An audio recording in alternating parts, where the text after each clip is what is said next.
और गांव में एक भानु और राजू नाम के दो भाई रहा करते थे। भानु बहुत पैसे वाला था, जबकि राजू गरीब था। भानु एक ढाबा चलाता था। पहले भानु और राजू दोनों मिलकर ढाबा चलाते थे, पर जब ढाबा अच्छा चलने लगा तो भानु ने राजू को अपने काम और घर से निकाल दिया। राजू सीधा साधा आदमी था, इसीलिए वो कुछ नहीं बोला। राजू ने शुरू से ही खाना बनाना सीखा था, इसीलिए उसने अलग होने के बाद एक छोटी सी ठेले पर अंडा करी चावल बेचना शुरू कर दिया।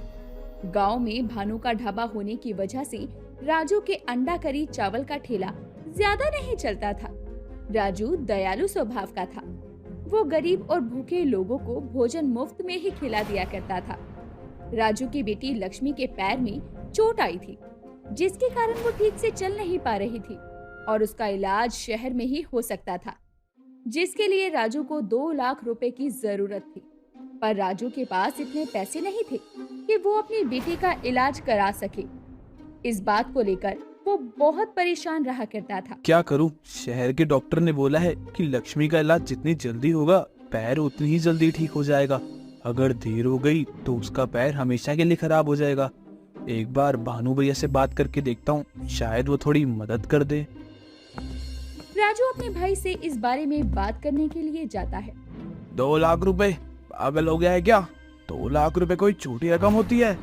एक तो पहले ही मेरा ढाबा ठीक से नहीं चल रहा, घर में बड़ी दिक्कत चल रही है, और फिर तू तो अंडा करी चावल भी तो बेचता है। तेरी कमाई नहीं होती क्या जो तू मुझसे मांग रहा है? भानु अभी राजू पर गुस्सा हो ही रहा था कि तभी एक बूढ़ा व्यक्ति भानु के ढाबे पर आता है। भैया कुछ खाने को दे दो, बहुत भूख लगी है, भगवान तुम्हारा भला करे। यह देखो, एक मांगने वाला कम था जो दूसरा भी आ गया। जब देखो मेरे ढाबे पर बस भिखारियों की भीड़ लगी रहती है। मेरे ढाबे से फूटी कौड़ी क्या एक निवाला भी किसी को नहीं मिलेगा। जाओ यहाँ से। राजू समझ गया था कि कहीं ना कहीं भानु ये सब उसे ही सुना रहा है। वो निराश हो जाता है। बूढ़ा व्यक्ति भूखा ही वापस जा रहा था, तभी राजू उसे आवाज लगाता है। अरे बाबा रुको जरा, आपको भूख लगी है ना तो पास में ही मेरा ठेला है, आप वहाँ चलो, मैं आपको कुछ खिलाता हूँ। राजू उस व्यक्ति को लेकर अपने ढाबे पर जाता है और एक प्लेट अंडा करी चावल देते हुए बोलता है। मैं अपना ठेला लेकर बस घर ही जाने वाला था। ये अंडा करी चावल है, ये तुम खा लो और घर भी लेके जाओ। जीते रहो बेटा, भगवान तुम्हारा भला करे, तुम्हारी सारी दिक्कत परेशानी दूर हो। अंडा करी चावल को देखकर बूढ़ा व्यक्ति बहुत खुश होता है और राजू को ढेर सारी दुआएं देता है और वहाँ से चला जाता है। राजू के मन में लक्ष्मी को लेकर बहुत चिंता थी, पर राजू पैसों का कोई भी इंतजाम नहीं कर पाता। एक दिन राजू जब अंडा करी चावल का ठेला लगा रहा था, तभी वहाँ पर दोबारा वही बूढ़ा अपनी पत्नी के साथ आता है और अपनी बीवी से बोलता है। भाग्यवान ये वही है भला इंसान जिसने मुझे कल खाना खिलाया और तुम्हारे लिए भी दिया। धन्यवाद बेटा, तुम्हारे हाथ में तो जादू है। तुम्हारे जैसी अंडा करी तो आज तक मैंने नहीं खाई और बहुत दिनों से हम बूढ़ों ने खाना भी नहीं खाया था। तुमने तो हमारा पेट भर के बहुत एहसान किया है। अरे एहसान कैसा माँ जी, आप लोग मेरे ठेले पे आए, मेरे हाथ की अंडा करी चावल खाए, आपको अच्छे लगे इसलिए मैं आपका शुक्रगुजार हूँ। आप रुकिए, मैं अभी आपके लिए अंडा करी चावल लगाता हूँ। राजू दोनों पति पत्नी के लिए बढ़िया से अंडा करी चावल तैयार करता है और उनको दे देता है। अंडा करी चावल खाकर दोनों पति पत्नी तृप्त हो जाते हैं और बूढ़ी औरत कहती है। तुम तो बहुत दयालु हो बेटा, लेकिन मुझे तुम्हारे अंदर एक बहुत बड़ा दुख दिख रहा है जो तुम अपने दिल में दबा के बैठे हो। तुम हमें बता दो, क्या पता हम तुम्हारी मदद कर सकें। राजू अपनी बेटी लक्ष्मी के बारे में सब कुछ उन बूढ़े बूढ़ी को बताता है और ये भी कि कैसे उसके भाई भानु ने उसे धोखा दिया। ये सब सुनकर बूढ़ी औरत कहती है। अरे बेटा, तुम्हें चिंता करने की कोई जरूरत नहीं है। हम तुम्हें एक ऐसा मंत्र बताएंगे जिसके उच्चारण से जब भी तुम अंडा करी चावल बनाओगे ना तो वो दुगने हो जाएंगे और इतने स्वादिष्ट होने लगेंगे कि लोगों की भीड़ कभी तुम्हारी दुकान से खत्म नहीं होगी और तुम अपनी बेटी लक्ष्मी का इलाज बड़े अच्छे से कर पाओगे। और तुम एक बात का हमेशा ध्यान रखना, तुम्हें हमेशा हर गरीब को, हर भिखारी या हर जरूरतमंद को अंडा करी चावल मुफ्त में खिलाने होंगे। आपका बहुत बहुत शुक्रिया, मैं इस बात का हमेशा ध्यान रखूंगा। बूढ़ी औरत के दिए हुए मंत्र का उच्चारण करते हुए राजू अंडा करी चावल बनाने लगा। राजू के अंडा करी चावल इतने स्वादिष्ट बने कि आसपास के सभी लोग उसके पास आकर खाना खाने लगे और उसका शहर में भी नाम होने लगा। वो रोज गरीबों और जरूरतमंदों को मुफ्त में अंडा करी चावल खिलाया करता। धीरे धीरे राजू की बिक्री बढ़ गई। अब उसके ठेले पर भीड़ जमा रहने लगी। इसीलिए उसने एक अंडा करी चावल का बड़ा सा ढाबा खोल दिया और थोड़े ही दिनों में उसने 2 लाख रुपए कमा लिए और शहर में अपनी बेटी का इलाज करवा दिया। और लक्ष्मी फिर से चलने और दौड़ने लगी और एक अच्छे स्कूल में भी जाने लगी। पापा देखो, मैं भी चल सकती हूँ और खेल भी सकती हूँ। हुर्रे! जी मैं तो बहुत खुश हूँ। आज हमारी बेटी दोबारा अपने पैरों पर खड़ी हो गई। उन बूढ़ा बूढ़ी के मंत्र से हम लोगों की जिंदगी ही बदल गई। हमारे सारे दुख सुख में बदल गए हैं। तुम सही कह रही हो पूजा, वो बूढ़ा आदमी और बूढ़ी औरत पक्का कोई भगवान का रूप थे। मेरी बेटी का पैर ठीक हो गया, मेरा काम इतना अच्छा चलने लगा, हमारी गरीबी दूर हो गई। और क्या ही चाहिए कि इंसान को। भानु को जब राजू की तरक्की के बारे में पता चलता है, उसका इतना समूह बन जाता है और राजू को दूसरों की भलाई करने का फल मिल जाता है और उसके जीवन में खुशियां ही खुशियां आ जाती हैं। कहते हैं जो दूसरों की मदद करता है, भगवान हमेशा उनकी सहायता करते हैं। अरे भाग्यवान सुनो, आज मेरा प्याज कचौरी खाने का मन कर रहा है। अरे जी, मैं नहीं बनाने वाली प्याज कचौरी, मुझे ठीक से बनाने नहीं आती वो। अरे तो मैं तुम्हें बनाने को कह भी नहीं रहा, तुम बस जाकर गुलशन से ले आओ। उसकी प्याज कचौरी के आगे सब फेल है। और हाँ, आलू की सब्जी तो जरूर डलवाना।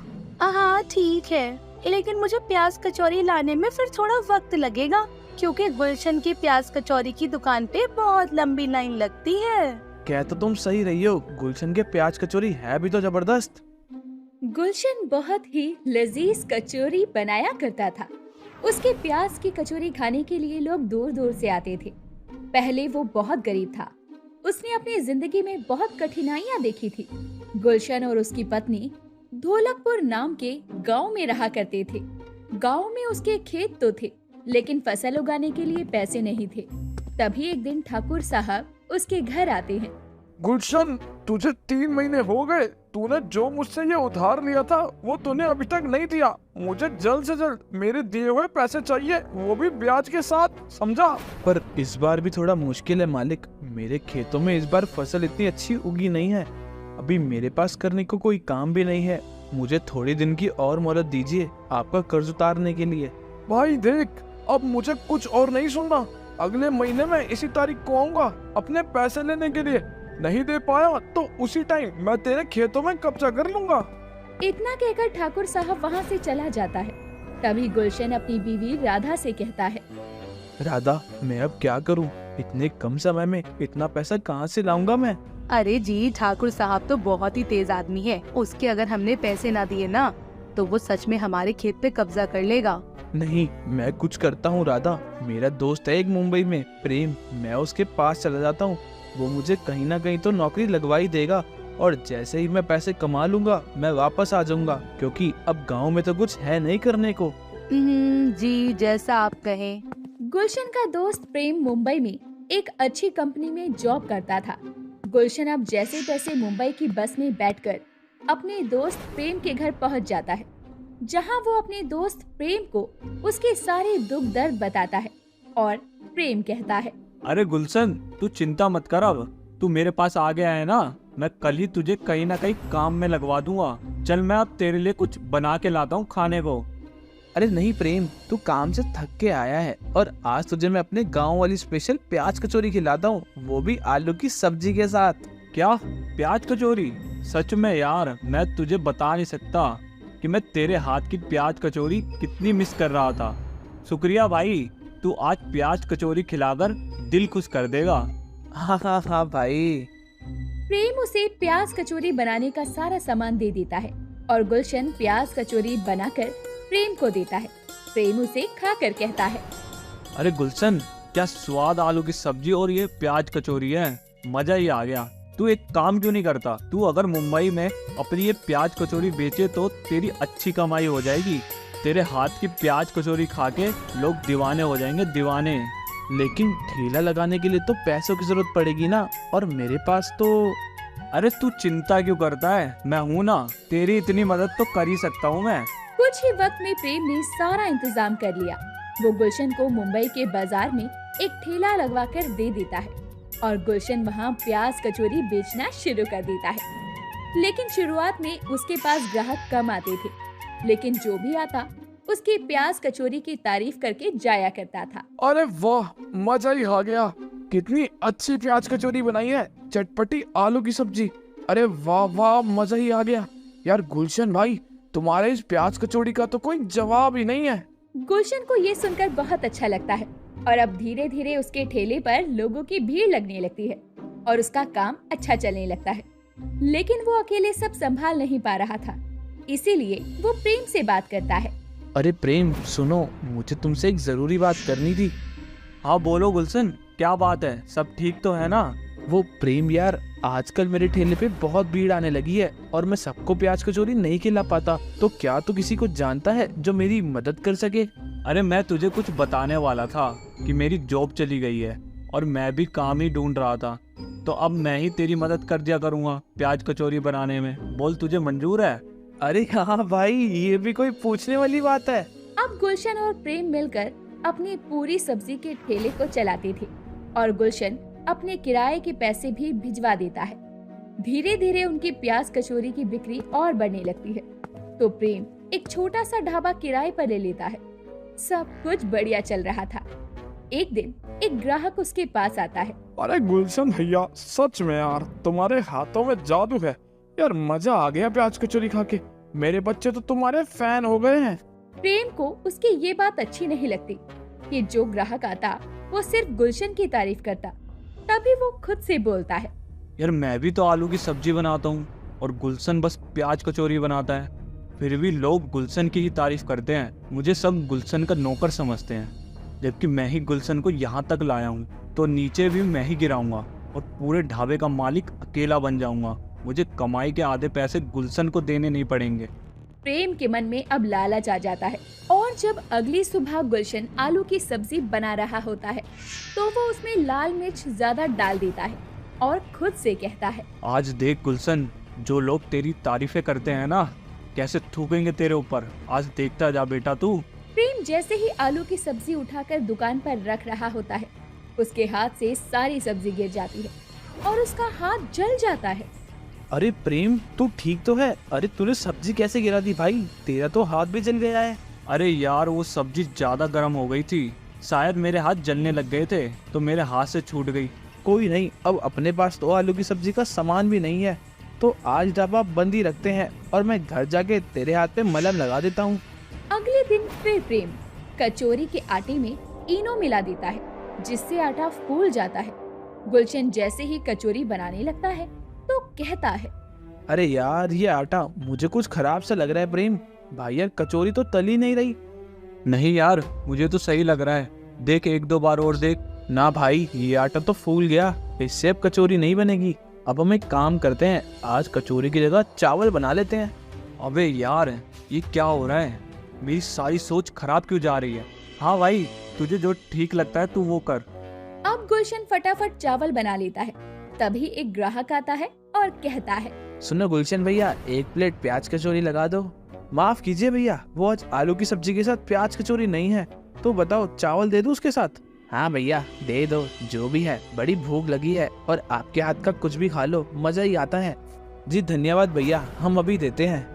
गुलशन फटाफट से आलू की सब्जी और चावल उस आदमी को दे देता है और वो आदमी भी आलू की सब्जी चावल खाकर उसका दीवाना ही हो जाता है। गुलशन भैया, तुम कमाल हो, सच में तुम्हारी तरक्की तुम्हारे हाथों में है और वही चीज है जो तुम्हें यहाँ तक लाई है। जी शुक्रिया, लेकिन मेरी तरक्की का असली हकदार मेरा दोस्त प्रेम है। अगर ये ना होता तो मैं कहीं भीख मांग रहा होता, इसी ने मुझे यहाँ तक पहुँचाया है। गुलशन की बातें सुनकर प्रेम को अपनी गलती का पछतावा होता है कि वो बेचारा गुलशन उसे ही सब कुछ मानता था और वो उसके साथ ही गलत करने चला था। वो शाम को घर पहुंचते हैं तो प्रेम कहता है। सुन भाई, मुझे माफ कर दे, मेरे से बहुत बड़ी गलती हो गई। क्या हुआ भाई, बता तो। मैं पैसे की लालच और लोगों को तेरी इतनी तारीफ करते देख मैं जल गया था, इसलिए मैंने तेरा बुरा करना चाहा। लेकिन वो कहते हैं ना, अच्छे लोगों के साथ भगवान अच्छा ही करते हैं। लेकिन अब मुझे अपनी गलती का एहसास है, मुझे माफ कर दे भाई। अरे कोई बात नहीं भाई, मैंने तुझे माफ किया। तू मेरा भाई है यार, और ये कामयाबी हम दोनों की है। हम एक